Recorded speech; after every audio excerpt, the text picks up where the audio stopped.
Plus two school life एक ऐसी life होती है ना जहाँ पे कोई टेंशन नहीं होती। प्लस टू के बाद एक ऐसी ज़िंदगी की दौड़ शुरू होती है और वो ऐसी दौड़ ज़िंदगी भर चलती रहती है। पूरा ज़िंदगी आपकी वही दौड़ चलेगी। अब सोचने वाली बात यह है कि आपने अपनी लाइफ में क्या खोया और क्या पाया। सभी को एक प्लेज लेना है कि मेरे को ग्रेजुएशन जरूर करनी है, चाहे भारत के अंदर किसी यूनिवर्सिटी से करूं, भारत के अंदर किसी कॉलेज से करूं, या फिर फॉरेन के अंदर आप किसी भी यूनिवर्सिटी से करें, किसी भी कॉलेज से। और बहुत सारे ऐसे स्टूडेंट होंगे जो आपके क्लासमेट्स होंगे जो बोलेंगे कि नहीं, मेरे को अब्रॉड जाना है। अगर आप फॉरेन के अंदर जा रहे हो तो आपका हाथ हमेशा यूं रहेगा, अगर आप इंडिया के अंदर पढ़ोगे तो आपका हाथ यूं रहेगा। उसका कारण है, फॉरेन के अंदर जाने के बाद अगर आपको एडमिशन मिल जाता है अच्छी यूनिवर्सिटीज़ में, तो आपको सिखाएगा टाइम एंड मनी की वैल्यूज़ क्या है। ठीक है, ग्रेजुएशन कर ली, अब मैं 20,000 की नौकरी कर लूँगा, 25,000 की नौकरी कर लूँगा। तो एक चीज़ ध्यान रखिएगा, अगर माँ बाप ने पैसा नहीं जोड़ा ना और आप एक मीडियम फैमिली से बिलोंग करते हैं तो 20-25 हज़ार में आने वाले 5 साल बाद भारत में सर्वाइवल नहीं होगा। जो दुनिया के रिचेस्ट मैन अगर ये स्टेटमेंट दे रहे हैं कि एआई जो आया है, एआई युग जो है, आने वाले 10 साल में नौकरियां खा जाएगा, जॉब्स खा जाएगा। आपको वो इंस्टीट्यूशन चूज करने चाहिए, वो यूनिवर्सिटी चूज करनी चाहिए, वो कंट्री चूज करनी चाहिए जो आपका टाइम वेस्ट ना करवाएं। इस बात की क्या गारंटी 1 साल और आपको कोचिंग लेने के बाद आपको आपकी मनपसंद यूनिवर्सिटी और कॉलेज में एडमिशन मिल पाएगा या नहीं मिल पाएगा। कि आने वाले 10 साल के बाद हम लोग कहाँ पे खड़े होंगे, उस हिसाब से हमें आज क्या करना चाहिए ये आपको सोचना चाहिए। उसमें आपको एक एक्सपर्ट की ज़रूरत है। मैं ये नहीं कहता कि दुनिया के अंदर मैं ही एक्सपर्ट हूँ, you can take our opinion, पर आप उनकी ओपिनियन ले जो आपके आने वाले 10 साल के बाद के हिसाब से सोचता है। सत श्री अकाल, नमस्कार, मैं आपका अपना परवीन अरोड़ा विजन वे से। वे मैं चिड़ियाँ दा चंबा वे एक दिन उड़ जाना। आज हमारे पास सीबीएसई वाले स्टूडेंट्स का रिजल्ट आ चुका है। 17 लाख स्टूडेंट्स ने एग्ज़ाम अपीयर किया और जिसमें से लगभग 15 लाख स्टूडेंट्स ने अपना एग्ज़ाम क्लियर कर लिया। आप सभी को बहुत बहुत तहे दिल से बधाई। जैसा कि मैंने पहले भी कहा है, एग्ज़ाम 12 साल बाद नहीं आता, कुंभ का मेला 12 साल बाद आता है। दुर्भाग्यवश किसी भी वजह से जो स्टूडेंट्स क्वालिफाई नहीं कर पाए, उनको हताश होने की ज़रूरत नहीं है। नेक्स्ट ईयर हम लोग दोबारा एग्ज़ाम दे सकते हैं। परमात्मा करे आपका जो सपना अधूरा रह गया है वो पूरा ज़रूर हो। और उन पेरेंट्स को और उन बच्चों को जिनको मनचाही यूनिवर्सिटी, मनचाही कॉलेज के अंदर आगे फर्दर एडमिशन्स लेना चाहते हैं, जो स्टडी करना चाहते हैं और उनका एग्ज़ाम क्वालिफाई हो चुके हैं, उनकी परसेंटेज एज़ पर एक्सपेक्टेशन आ चुकी है, उन सभी को भी बहुत बहुत बधाई हो। प्लस टू स्कूल लाइफ एक ऐसी लाइफ होती है ना जहाँ पे कोई टेंशन नहीं होती है। टेंशन होती है खाना है, पीना है, सोना है, पढ़ना है, उसके अलावा कुछ नहीं, खेलना है। और प्लस टू के बाद एक ऐसी ज़िंदगी की दौड़ शुरू होती है और वो ऐसी दौड़ ज़िंदगी भर चलती रहती है। पूरा ज़िंदगी आपकी वही दौड़ चलेगी। अब सोचने वाली बात यह है कि आपने अपनी लाइफ में क्या खोया और क्या पाया। प्लस टू कर ली आप लोगों ने। अब जितने भी आपकी क्लास के स्टूडेंट्स हैं, मान लीजिए आपकी क्लास में 50 स्टूडेंट्स हैं, आप देखोगे 50 में से हार्डली 1, 2, 3, 4 आपके साथ कॉलेज लाइफ में जाएंगे। कोई इस तरफ जाएगा, कोई उस तरफ जाएगा, कोई कहीं पे बसेरा देखेगा, कोई कहीं पे बसेरा देखेगा। माँ बाप के घोंसले से सब निकल जाएंगे, स्कूल के घोंसले से ऑलरेडी आप लोग निकल चुके हो। एक ऐसी लाइफ और डेस्टिनी ढूंढने के लिए आप निकल रहे हो जहाँ पे आपकी लाइफ में स्ट्रगल स्टार्ट होगा। अब स्ट्रगल तो स्टार्ट होगा, वहाँ पे आपको सिर्फ अंधेरा और अंधेरा नज़र आएगा। अगर यहाँ पे कुछ चाहिए तो हमें आपको क्या चाहिए कि आपको एक ऐसी लाइट चाहिए, एक ऐसी डायरेक्शन चाहिए जो आपके करियर को बिल्डअप कर दे।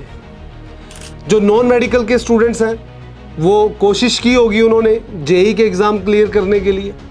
जो मेडिकल के स्टूडेंट्स हैं उन्होंने कोशिश की होगी नीट का एग्ज़ाम क्लियर करने के लिए। जो इंडिया के अंदर पढ़ना चाहते हैं, आर्ट्स ह्यूमैनिटी के स्टूडेंट्स हैं, वो कोई लॉ में एडमिशन लेगा, कोई बोलेगा कि मैं ग्रेजुएशन करने के बाद मैं यूपीएससी का क्लियर करना चाहता हूँ। और आप में से बहुत सारे ऐसे बोलेंगे कि मेरे को यहाँ पे यूनिवर्सिटीज़ में पढ़ना है, और बहुत सारे ऐसे स्टूडेंट होंगे जो आपके क्लासमेट्स होंगे जो बोलेंगे कि नहीं मेरे को अब्रॉड जाना है। मतलब जितने भी स्टूडेंट्स, सबके अपनी अपनी चॉइसेस। अल्टीमेटली इसीलिए बोला, आप जो बाउंडेड थे, आप जो पेरेंट्स अपने भाई बहन के साथ आप लिविंग जीते थे, आज वो आपका सर्कल छूट गया। तो हम लोगों ने कुछ खोया भी और बहुत कुछ पाया भी। अगर मैं पाने की बात करता हूँ, आप लोगों को मनचाही यूनिवर्सिटी, मनचाहा कोर्स, चाहे आप नीट करना चाहते हैं, नीट के बाद एमबीबीएस करना चाहते हैं, आप जेईई आईआईटी इंजीनियरिंग करना चाहते हैं, आप कोई लॉ करना चाहते हैं, या फिर आप कॉमर्स में बढ़िया करना चाहते हैं, आप चार्टर्ड अकाउंटेंट बनना चाहते हैं, फॉरेन के अंदर जाके स्टडी करना चाहते हैं, ये सब आपकी चॉइसेस हैं। यहाँ पे आपको अगर सही चाहिए तो एक करियर डायरेक्शन इस एंगल पे चाहिए कि कोई भी कल को आपको ये ना बोले कि काश तूने ये काम किया होता और ये हो जाता। ये काम आपकी प्रायोरिटी के ऊपर डिपेंड करता है कि आपकी अपनी लाइफ की प्रायोरिटी क्या है। आपकी लाइफ की प्रायोरिटी है गवर्नमेंट जॉब को लेना, तो उसकी तरफ जाना चाहिए। आपकी लाइफ की प्रायोरिटी है लॉ करना, तो लॉ करना चाहिए। बिजनेस है तो बिजनेस करना चाहिए।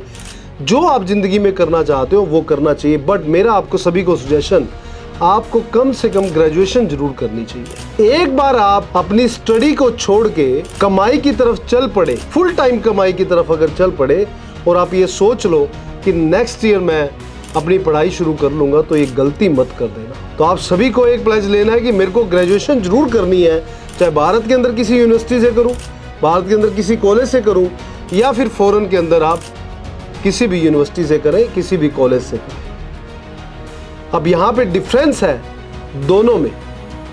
अगर आप फॉरेन के अंदर जा रहे हो तो आपका हाथ हमेशा यूं रहेगा, अगर आप इंडिया के अंदर पढ़ोगे तो आपका हाथ यूं रहेगा। उसका कारण है, फॉरेन के अंदर जाने के बाद अगर आपको एडमिशन मिल जाता है अच्छी यूनिवर्सिटीज़ में, तो आपको सिखाएगा टाइम एंड मनी की वैल्यूज़ क्या है। यहाँ से आपका लर्निंग फेज शुरू होता है, जिसके बेस पे आपकी ज़िंदगी आपने स्टैंड करनी है अपनी। ये लर्निंग फेज स्टार्ट होता है आपका। तो +2 के बाद फौरन आपको सिखाएगा कि how you have to survive, what is the value of money, what is the value of time. ये आपको फॉरेन यूनिवर्सिटी और कॉलेज और वहाँ का कल्चर वो सिखाएंगे आप। और अगर आप यहाँ पे स्टडी करते हो तो यहाँ पे आप हमेशा ध्यान रखिएगा अपने पेरेंट्स के ऊपर डिपेंडेबल रहोगे। और फिर आप एक स्टेज आएगी जब आप ग्रेजुएशन के बाद सोचोगे कि अब मेरे को ये करना चाहिए, अब मेरे को यहाँ पे मास्टर्स कर लेनी चाहिए, अब मेरे को यहाँ पे नहीं यार मज़ा नहीं आया, 3 साल मैंने यहाँ स्पेंड कर दिए, अब मेरे को किसी यूनिवर्सिटी की तरफ चले जाना चाहिए, मेरे को फॉरेन चले जाना चाहिए, फॉरेन में जाके देखेंगे। कहते हैं कि इंसान अगर सीखता है तो दूसरों की गलतियों से सीखे, तब भी उसको समझदार कहा जाता है। वैसे समझदार इंसान वही होता है जो गलती ना करे। एक गलती ना करना, दूसरा गलतियों से सीखना भी समझदारी है। अब गलती भी कर दी, उसके बाद आप समझदार बनने के लिए तैयार नहीं हो, फिर आप सोच रहे हो कि चलो ठीक है ग्रेजुएशन कर ली, अब मैं 20,000 की नौकरी कर लूँगा, 25,000 की नौकरी कर लूँगा। तो एक चीज़ ध्यान रखिएगा, अगर माँ बाप ने पैसा नहीं जोड़ा ना और आप एक मीडियम फैमिली से बिलोंग करते हैं, तो 20-25 हज़ार में आने वाले 5 साल बाद भारत में सर्वाइवल नहीं होगा। मैंने कि जैसा अपनी पुरानी वीडियोस में बताया है, आने वाला टाइम एआई युग, जैसे सतयुग आया, द्वापर आया, त्रेता आया, फिर डिजिटलाइजेशन आई, इंटरनेट युग आया, अब इंटरनेट का भी नेक्स्ट वर्जन एआई युग, आर्टिफिशियल इंटेलिजेंस। मार्क जगरबर्ग जो फेसबुक के दुनिया के richest man, second richest man after Elon Musk, उन्होंने स्टेटमेंट दिया है, Bill Gates top 10 richest man में आते हैं, उन्होंने स्टेटमेंट दिया कि आने वाले 10 साल में AI आपकी नौकरियां खा जाए। अब आप निकलो यहाँ से और बोलो किसी को कि जी मैं तो करना चाहता था बट मैं नहीं कर पाया, काश ये कर लेता तो ये हो जाता, काश ये कर लेता तो ये हो जाता। ये सोचना आपको है कि जो आप करने वाले हो, जिस फील्ड में आप ग्रेजुएशन करने वाले हो, वो आफ्टर ऑल आपको पे क्या करने वाला है। आपको ये जरूर देखना चाहिए, जो दुनिया के रिचेस्ट मैन अगर ये स्टेटमेंट दे रहे हैं कि AI जो आया है, AI युग जो है, आने वाले 10 साल में नौकरियां खा जाएगा, जॉब्स खा जाएगा। तो अगर आप अच्छे पढ़े लिखोगे तो आपकी एक्सपेक्टेशन क्या रहेगी कि मैं जॉब कर लूँ। अगर आप जॉब करोगे तो यहाँ पे आपको सोचना है कि मैं किस फील्ड में जाऊँ, किस प्रोफेशन में जाऊँ, जहाँ पे कल को जाने के बाद आने वाले टाइम के हिसाब से मैं कुछ अच्छा कर पाऊँ। देखिए, रिच वही होगा जो आने वाले 10 साल के हिसाब से अपनी प्रेडिक्शंस लेके चलेगा। वो रिच नहीं होगा जो अजम्पशंस में चलेगा। ओ क्या हो गया, प्रॉब्लम आएगी तो देखेंगे, प्रॉब्लम आएगी तो देखेंगे। इस तरीके से तो जिंदगी बीत जाएगी। फिर ऐसे लोग क्या करते हैं, वो सिर्फ ज्ञान ही पेलते हैं, सिर्फ ज्ञान देंगे। वो कोई बात नहीं, प्रॉब्लम आ गई, देख लेंगे देख लेंगे। वो इंसान समझदार होता है जो प्रॉब्लम के आने से पहले उसका सॉल्यूशन फाइंड आउट करके रखता है। प्रेडिक्शंस हो गई, पता चल चुका है AI ये करने वाला है, तो हमारी प्रिपरेशंस क्या है, हमारी तैयारी क्या है, ये आपको सोचना है।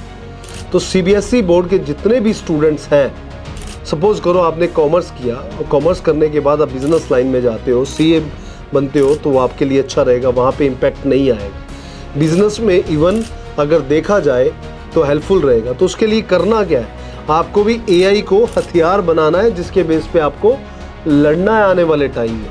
वो हथियार तब बनेगा जब आप उसको यूज़ करोगे। हथियार तो पड़ा है, उसको चलाना सीखोगे, अपने फील्ड के अंदर यूज़ करना सीखोगे। इसी तरीके से इंजीनियरिंग के अंदर ये भी कहा जा रहा है कि सिविल इंजीनियरिंग के अंदर आने वाले टाइम में AI आपकी जॉब्स खा जाएगा, इसमें कोई दो राय नहीं है। ये डिपेंड करता है कि आप किस फील्ड में जाते हो, किस प्रोफेशन में जाते हो, क्या करना चाहते हो।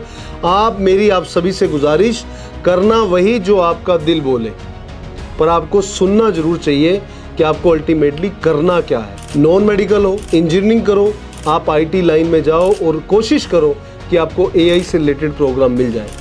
भारत के अंदर नहीं मिल पा रहे तो आपको फॉरेन के अंदर मिल जाए, वो आपको अडॉप्ट करने चाहिए। आप कॉमर्स फील्ड से हो, आप चार्टर्ड अकाउंटेंट बन सकते हो या बिजनेस कर सकते हो, पर बिजनेस आपको इस लेवल पे करना है। ये नहीं कि लोकल कॉलेज में एडमिशन ले लिया और कॉमर्स पढ़ लिया, मैं बिजनेसमैन बन सकता हूँ, ऐसा नहीं है। आपको वो एडवांस टेक्नोलॉजी पढ़नी है जिसकी आज आने वाले 10 साल बाद डिमांड होगी, 15 साल बाद डिमांड होगी बिजनेस में। आपको देखना होगा कि सप्लाई चेन मैनेजमेंट का फ्यूचर क्या है, बिजनेस एनालिटिक्स का फ्यूचर क्या है, जो कि भारत में नहीं पढ़ाया जाता। How we have to use AI in our business, ये आपको देखना होगा। आने वाले टाइम में जो अगर हम लोग लो करते हैं, आज की डेट में कंटेंट है, AI इस तरीके से कंटेंट लिख रहा है कि आपको लॉयर के सजेशन की जरूरत नहीं पड़ेगी। बड़ा कॉम्पिटिटिव होने वाला है, बड़ा ही ज्यादा कॉम्पिटिटिव होने वाला है। जो छोटे छोटे लिटिगेशंस है, लोगों ने अपने आप नोटिस भेज के खत्म कर लेनी है, बड़ा चैलेंजिंग हो जाएगा। अब सोचना क्या है, आपको करना क्या है, वो आपको देखना है। अब आपने नीट किया, बट नीट का एग्जाम भी दिया, बट अनफॉर्चुनेटली आपका एग्जाम क्लियर नहीं हो पाया। अब आप क्या सोचोगे, चलो सर ठीक है, मैं भारत के अंदर इंडिया में एडमिशन ले लेता हूँ, बड़ी एडवर्टाइजमेंट आ रही है, इंस्टीट्यूशंस बहुत आ रहे हैं।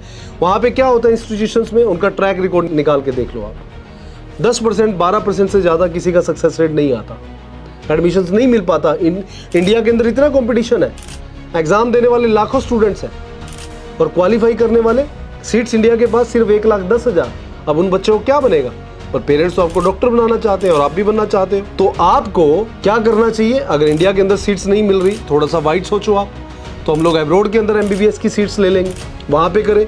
क्योंकि इंडिया के अंदर जब आप MBBS करोगे तब भी आपको FMGE का एग्जाम क्लियर करना है, और फॉरेन से आओगे तब भी आपको क्लियर करना है। तो इसमें डिफरेंस क्या है, आपको वो इंस्टीट्यूशन चूज करने चाहिए, वो यूनिवर्सिटी चूज करनी चाहिए, वो कंट्री चूज करनी चाहिए जो आपका टाइम वेस्ट ना करवाएं। इस बात की क्या गारंटी, 1 साल और आपको कोचिंग लेने के बाद आपको आपकी मनपसंद यूनिवर्सिटी और कॉलेज में एडमिशन मिल पाएगा या नहीं मिल पाएगा। तो फिर क्या करोगे, नेक्स्ट ईयर फिर ड्रॉप करेंगे हम लोग। ये आपको सोचना है कि आपको डिसीजन क्या लेने हैं। मेरा यहाँ पे एडवाइस है, आप चाहे किसी भी फील्ड में जाना चाहते हैं, this is my humble submission, humble request to all of you, please just consider my opinion. कुछ भी करने से पहले सोचें। अल्टीमेटली +2 का एग्जाम आपने दिया, आपके रिजल्ट्स आ चुके हैं।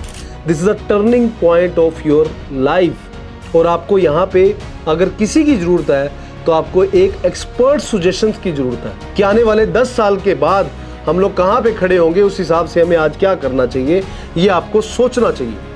उसमें आपको एक एक्सपर्ट की जरूरत है। मैं ये नहीं कहता कि दुनिया के अंदर मैं ही एक्सपर्ट हूँ।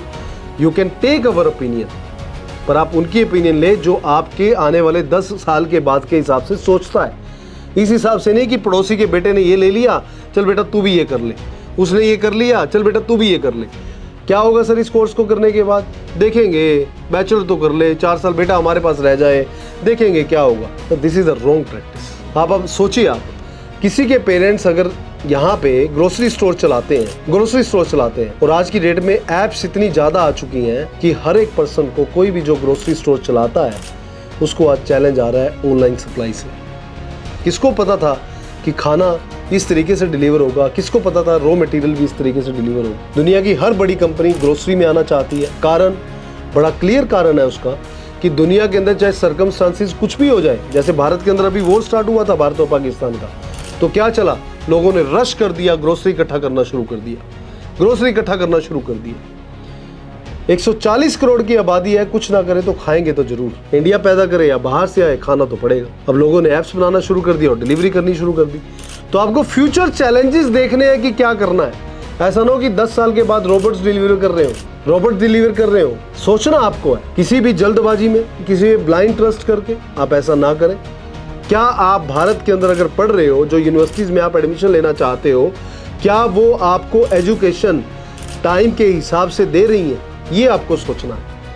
अभी रिसेंटली मैंने हॉटमेल के जो को फाउंडर है उनका मैं स्टेटमेंट पढ़ रहा था। अभी मेरी टीम ने वो स्टेटमेंट नहीं दिया। और स्टेटमेंट में क्या था? उस स्टेटमेंट में बोला गया कि जो इंडिया के अंदर एजुकेशन मिल रही है, भारत के अंदर जो एजुकेशन मिल रही है, वो आने वाले टाइम के चैलेंजेस के हिसाब से एप्रोप्रिएट नहीं है। ये हम सब के लिए चैलेंज है। आने वाले टाइम में हमें इसके बारे में सोचना चाहिए कि मैं जो एजुकेशन लेने जा रहा हूं, क्या वो टाइम के हिसाब से एप्रोप्रिएट है? ये सोचना आपको है, हमें नहीं सोचना। We can advise you, we can show you the path कि आपको चलना कहां पे है। लाइट वहां से आ रही है तो आपको वहां चलना है। हम लोग आपको रास्ता दिखा सकते हैं, चलना आपको है। We can guide you. तो आपको ओपिनियन, एक सॉलिड ओपिनियन की जरूरत है। ब्लाइंड ट्रस्ट करके यहीं पे हम लोग यहाँ XYZ यूनिवर्सिटी में एडमिशन ले लेते हैं, इसमें ले लेते हैं। क्यों ले रहे हैं? मेरा फ्रेंड भी जा रहा है यहाँ पे, इसलिए ले लेते हैं। यहाँ पे ये प्रॉब्लम है, यहाँ पे वो प्रॉब्लम है, यहाँ इस एडमिशन ले लेते हैं हम। सोचिए जरा आप, 140 करोड़ की आबादी, 10 साल बाद 190 करोड़। एक वो कंट्री जहाँ पे आबादी 5 करोड़, 6 करोड़, 4 करोड़, और आने वाले टाइम में 10 साल बाद मैक्सिमम आबादी 1 करोड़ बढ़ जाएगी, 10% बढ़ जाएगी। तो कहाँ पे आपका फ्यूचर सेव है, ये आपको चूज करना है। सत श्री अकाल, नमस्कार।